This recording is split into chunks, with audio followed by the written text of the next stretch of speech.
Sebanyak 13 orang meninggal dunia dalam insiden pemusnahan amunisi tak layak pakai di Sagara, Cibalong, Garut, Senin 12 Mei. Dari total korban tewas, 4 diantaranya merupakan anggota TNI, sisanya warga sipil. Salah satu nama yang masuk daftar korban adalah Kolonel Antonius Hermawan.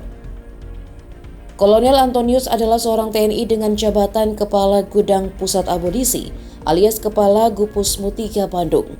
Dari informasi yang terhimpun, 3 anggota lainnya bertugas di bawah Gupusmu 3 Puspalat, yakni Mayor Anda Rohanda, Kopda Eri Dwi Priambodo, dan Patu Aprio Setiawan.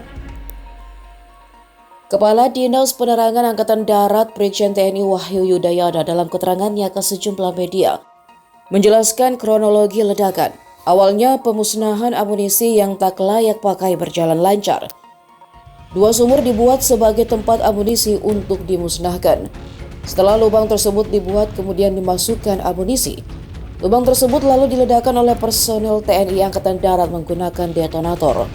Lubang ketiga juga sudah disiapkan untuk menghancurkan detonator sebelumnya. Saat ini menyusun detonator di dalam lubang ketiga, tiba-tiba terjadi ledakan dari dalam lubang. Ledakan tersebut menyebabkan 13 orang meninggal dunia, termasuk Kolonel Antonius Hermawan dan Mayor Anda Rohanda.